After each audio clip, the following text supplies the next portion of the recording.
Hello दोस्तों, स्वागत है आप सभी का एक बार फिर से मैक्स एजुकेशन में। उम्मीद है दोस्तों आप सभी की तैयारी बहुत अच्छे से चल रही होगी और आप अपने एक लक्ष्य की ओर बहुत तेज़ी से बढ़ रहे होंगे। दोस्तों आप सभी का बहुत बार कमेंट आ रहा है कि यूपीएसआई के जो पेपर हुए हैं उनका एनालिसिस करवाया जाए और बहुत बेहतरीन तरीके से हम लोग लेकर आए हैं।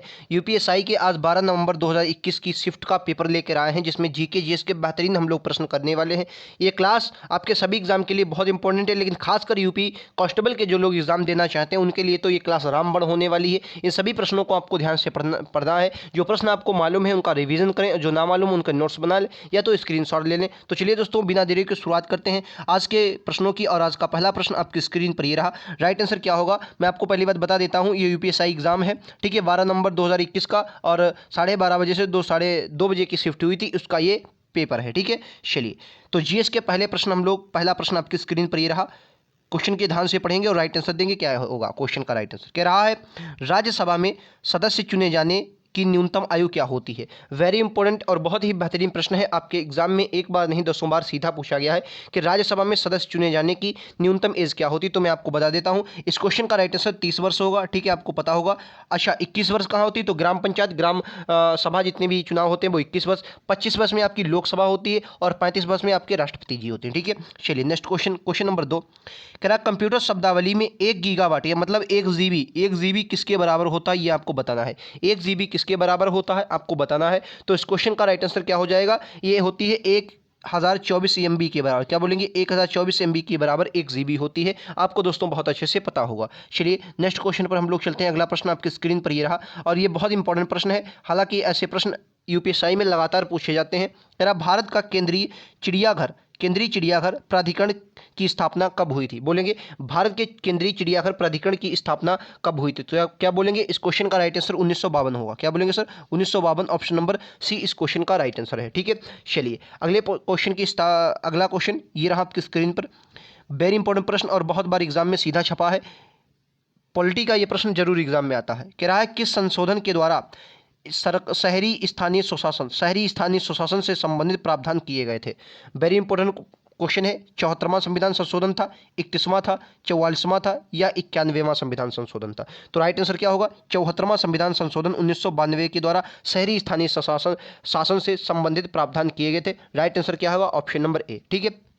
चलिए नेक्स्ट क्वेश्चन आपसे स्क्रीन पर ये रहा कि रहा है भारत में सुप्रीम कोर्ट के न्यायाधीशों की अधिकतम संख्या कितनी है? सुप्रीम कोर्ट के न्यायाधीशों की अधिकतम संख्या कितनी है आपको बताना है। तो राइट आंसर क्या हो जाएगा? 34 इस क्वेश्चन का राइट आंसर है, ठीक है।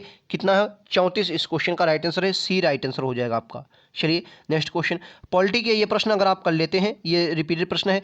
पॉलिटी के अगर दोस्तों ये प्रश्न कर लेते हैं तो आप यूपी कांस्टेबल में एक भी प्रश्न छोड़कर नहीं आएंगे। जितने भी मैं प्रश्न करवाऊं यहाँ मैं हिंदी और जीके जिसका पहले सॉल्व करवाऊंगा, उसके बाद जब इनके सारे शिफ्ट हो जाएंगे उसके बाद हम लोग मैथ और जो जीके के उसके मैथ और रीजनिंग के जो बेहतरीन प्रश्न होंगे सिर्फ उनको हल करेंगे। जैसे ये प्रश्न आपका ज्योग्राफी का है कि पृथ्वी के क्षोभमंडल में सबसे प्रचुर मात्रा में कौन सी गैस पाई जाती है, आपको बताना है। गैस कौन सी होती है? तो राइट आंसर क्या होगा? नाइट्रोजन इस क्वेश्चन का राइट आंसर है। ऑप्शन नंबर ए इस क्वेश्चन का बिल्कुल करेक्ट आंसर है, ठीक है दोस्तों। नेक्स्ट प्रश्न आपकी स्क्रीन पर ही रहा कि भारतीय संविधान का कौन सा अनुच्छेद, वेरी इंपॉर्टेंट प्रश्न है, इस पर स्टार लगाएंगे खासकर कांस्टेबल वाले। कह रहा भारतीय संविधान का कौन सा अनुच्छेद कह रहा बिना हथियारों के शांतिपूर्ण रूप से एकत्रित होने का अधिकार देता है? ठीक है, आपको बताना है। हालांकि आर्टिकल 19 आपने सुना होगा, आपको आर्टिकल 19 के तहत सभी प्रकार की स्वतंत्रताएं दी गई, लेकिन उसमें भी आपका बुझ लिया किसके अंतर्गत, तो आपको पता होगा 19 के 1 में बी के अंतर्गत ये आपको प्रावधान बोले। 19(1) के बी के अंतर्गत पता होना चाहिए कौन सा, कि बिना हथियारों के शांतिपूर्ण रूप से एकत्रित होने का अधिकार आपको दिया गया। राइट आंसर आपका डी होगा, ठीक है दोस्तों। नेक्स्ट प्रश्न आपकी स्क्रीन पर ये रहा, राइट आंसर क्या होगा? वेरी इंपॉर्टेंट प्रश्न, इकोनॉमिक्स के क्वेश्चन अच्छे पूछे जाते हैं यूपीएसआई में। कह रहा है नेशनल स्टॉक एक्सचेंज की स्थापना किस समिति की सिफारिश पर की गई थी? वेरी इंपॉर्टेंट प्रश्न है। तो राइट आंसर क्या होगा? फेरवानी समिति। इस क्वेश्चन का राइट आंसर क्या होगा? फेरवानी समिति की सिफारिश पर की गई थी। किसकी? नेशनल स्टॉक एक्सचेंज की स्थापना आपको याद रखना है। राइट आंसर इस क्वेश्चन का बी होगा। वेरी इंपॉर्टेंट प्रश्न और बहुत ही बेहतरीन प्रश्न है, ठीक है दोस्तों। नेक्स्ट प्रश्न आपकी स्क्रीन पर ये रहा, राइट आंसर क्या होगा? अगला प्रश्न कह रहा है कि निम्नलिखित में से किस रोग में लार ग्रंथियों की सूजन के लक्षण दिखते हैं? यह भी बेहतरीन प्रश्न है। तो राइट आंसर क्या होगा? लार ग्रंथियों की सूजन के लक्षण। तो किसमें? इसमें आपको गलगंट या कठमाल दिया जाता है। तो राइट आंसर क्या होगा? ये डी होगा, ये डी दिया है, डी होगा। ऑप्शन नंबर डी इस क्वेश्चन का राइट आंसर है, याद रखेंगे। बेहतरीन प्रश्न ये भी है। नेक्स्ट प्रश्न कह रहा किस अनुच्छेद के तहत भारत के सर्वोच्च न्यायालय की स्थापना हुई थी? बोलेंगे किस अनुच्छेद के तहत सर्वोच्च न्यायालय की स्थापना हुई। वेरी इंपॉर्टेंट प्रश्न। राइट आंसर क्या होगा इस क्वेश्चन का, तो आपको याद रखना है राइट आंसर 124 में सर्वोच्च न्यायालय की स्थापना दी गई है। ठीक है, सर्वोच्च न्यायालय की 124 में दी गई। राइट आंसर क्या होगा, ऑप्शन नंबर बी होगा, सर्वोच्च न्यायालय। अगला क्वेश्चन दोस्तों कह रहा है कि एक प्रकार का साइबर अपराध जहां डेस दिया गया, फिर कह रहा है एक प्रकार का साइबर अपराध जहां कंप्यूटर सिस्टम कंप्यूटर वायरस से संक्रमित होता है। चार ऑप्शन आपको दिए गए। कह रहा प्रसारण अधिकृत उल्लंघन है, जालसाजी है, साहित्यिक चोरी या मालवेयर अटैक। तो राइट आंसर क्या होगा, malware attack, option number D इस क्वेश्चन का दोस्तों बिल्कुल करेक्ट आंसर होगा। क्या होगा, ऑप्शन नंबर डी। ठीक है दोस्तों, याद रखेंगे। नेक्स्ट प्रश्न आपकी स्क्रीन पर ये रहा, बेहतरीन प्रश्न है, बिल्कुल ईजी प्रश्न, आप इसको कर लेंगे। कह रहा जायद फसल जो है किस ऋतु में के दौरान होती है। जायद फसल, जायद फसल आपको दोस्तों पता होगा, जायद फसल कब होती है, गर्मियों में। बहुत इजी क्वेश्चन आपको पता होगा, जैसे खीरा, ककड़ी, तरबूज, ये सब जायद की फसलें होती हैं। ठीक है दोस्तों, नेक्स्ट प्रश्न। किरा आय के 5 मदों, मैंने क्या बोला, इकोनॉमिक्स के प्रश्न यूपीएसआई में बेहतरीन पूछे जाते हैं। किरा आय के 5 मदों के तहत दी गई आय को जोड़ने के बाद प्राप्ति राशि को क्या कहते हैं। निवल आय कहेंगे, वास्तविक आय कहेंगे, शुद्ध कुल आय कहेंगे या सकल आय, कुल आय, क्या बोलेंगे, सकल कुल आय बोलेंगे सकल कुल आय। ठीक है, तो राइट आंसर क्या होगा, ऑप्शन नंबर डी होगा। चलिए दोस्तों अगले प्रश्न पर। दोस्तों आप सभी क्वेश्चनों को बहुत अच्छे से पढ़ देखें और यूपी कांस्टेबल के लिए ऐसे प्रश्न आपके लिए बहुत इंपॉर्टेंट है। वीडियो पसंद आए तो लाइक से सब्सक्राइब जरूर करें, क्योंकि लगातार ऐसे ही वीडियो आपको लेकर मैं आता रहूंगा। अगला प्रश्न कह रहा है कि निम्नलिखित में से कौन सा अनुच्छेद राष्ट्रपति चुनाव प्रक्रिया से संबंधित है। दोस्तों आपको पता होगा राष्ट्रपति से आपके एग्जाम में बहुत बार एग्जाम में प्रश्न बनते हैं। तो जैसे राष्ट्रपति के पद की मैं बात करूँ तो आर्टिकल 52 में है। ठीक है, 72 में राष्ट्रपति के क्षमादान की शक्ति है और 60 में इसके राष्ट्रपति जी की शपथ किसमें है, राष्ट्रपति जी की, तो किसमें, 60 में। अनुच्छेद 55 में क्या करा, अनुच्छेद 55 राष्ट्रपति के चुनाव प्रक्रिया से संबंधित है। क्लियर दोस्तों, नेक्स्ट प्रश्न कह रहा है यूपी लोक नृत्य कौन सा है। निम्नलिखित में से 4 ऑप्शन आपको दिए गए, यूपी का लोक नृत्य निम्नलिखित में से कौन सा, ये आपको बताना है। तो क्या होगा इस क्वेश्चन का राइट आंसर बताइए। हालांकि आपको बहुत अच्छे से पता होगा, चरकुला बहुत फेमस है और कहाँ का, ये ब्रज क्षेत्र का है, तो इसमें मुझे बताने की जरूरत नहीं, बहुत अच्छे से आप लोग जानते होंगे। ठीक है, यूपी जी के से फिलहाल बहुत अच्छे प्रश्न नहीं आते, लेकिन 1-2 प्रश्न पूछ लिए जाते हैं। अगला प्रश्न वेरी इंपॉर्टेंट प्रश्न कह रहा है 6 से 14 वर्ष के बच्चों को निःशुल्क और अनिवार्य शिक्षा के लिए मौलिक अधिकार को संविधान में कब जोड़ा गया। हालांकि आपको दोस्तों बहुत अच्छे से पता होगा, ये संविधान संशोधन था 86वें संविधान संशोधन के तहत हमारे संविधान में 21 का जोड़ा जाता है। मूल अधिकार के रूप में 21 का जोड़ा गया और इसमें हम क्या देखते हैं कि ये हुआ था 2002 में। कब हुआ था सर, 2002 में हुआ था, 21 का जोड़ा गया था। राइट आंसर याद रखना है 86वें संविधान संशोधन के दौरान। क्लियर दोस्तों, यस सर। अगले प्रश्न पर चलते हैं। अगला प्रश्न कह रहा है कि उत्तर प्रदेश पुनर्गठन, इस पर भी इंपॉर्टेंट लगाएंगे, मोहर लगाएंगे, खासकर कांस्टेबल वाले। कह रहा उत्तर प्रदेश पुनर्गठन अधिनियम किस वर्ष अधिनियमित किया गया था। वेरी इंपॉर्टेंट प्रश्न और छपने वाला प्रश्न।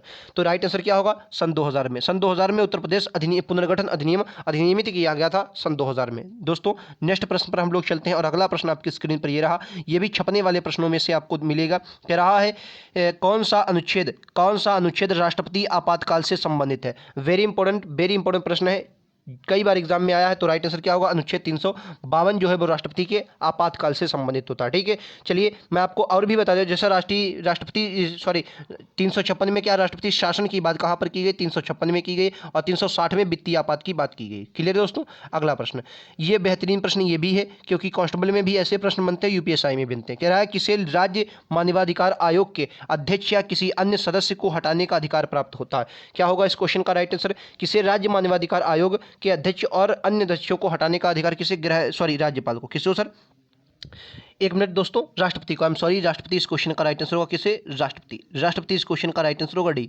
मानवाधिकार से संबंधित जितने भी प्रावधान किए जाएंगे वो राष्ट्रपति के द्वारा किए जाएंगे, तो ऑप्शन नंबर डी इस क्वेश्चन का राइट आंसर होगा। नेक्स्ट प्रश्न, क्या गदर पार्टी की स्थापना कहाँ हुई थी। दोस्तों आपको बहुत अच्छे से पता होगा, लाला हरदयाल जी ने कब सर, 1913 में सैन फ्रांसिस्को में स्थापना की थी गदर पार्टी की।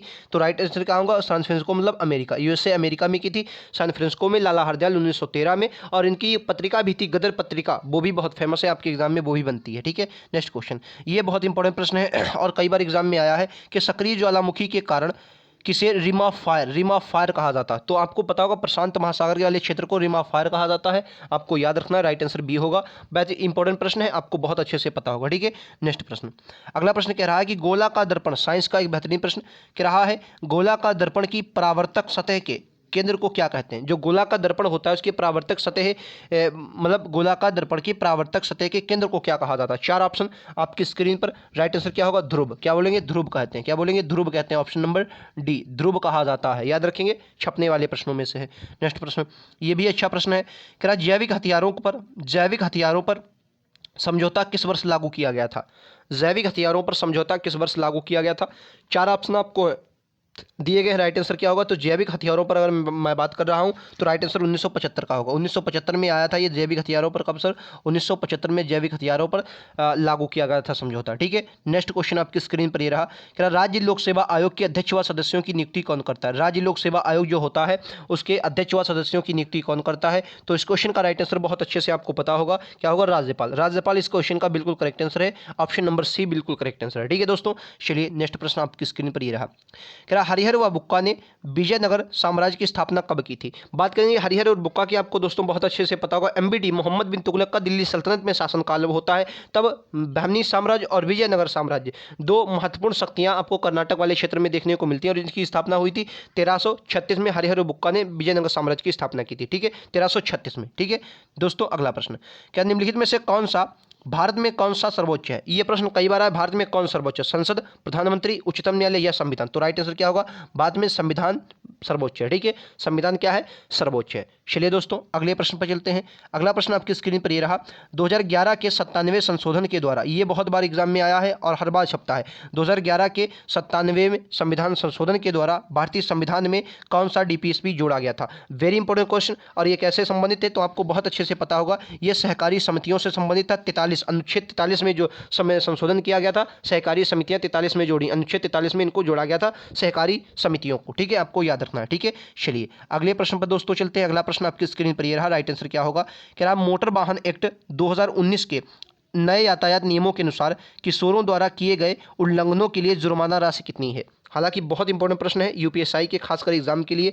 तो राइट आंसर क्या होगा? आपको बहुत अच्छे से दोस्तों याद रखना है। इस क्वेश्चन का राइट आंसर मैं आपको बता देता हूं, एक मिनट। इस क्वेश्चन का राइट आंसर क्या होगा? हाँ, इस क्वेश्चन का राइट आंसर होगा 25,000 रुपये। कितना सर? 25,000 रुपये इस क्वेश्चन का बिल्कुल करेक्ट आंसर होगा। आपको याद रखना है। ठीक है, आज का अंतिम प्रश्न, वेरी इंपॉर्टेंट प्रश्न ये भी है कि प्रस्तावना में प्रयुक्त शब्द कौन सा है? विशेषाधिकार का अभाव। ये किससे संबंधित है? मतलब प्रस्तावना में प्रयुक्त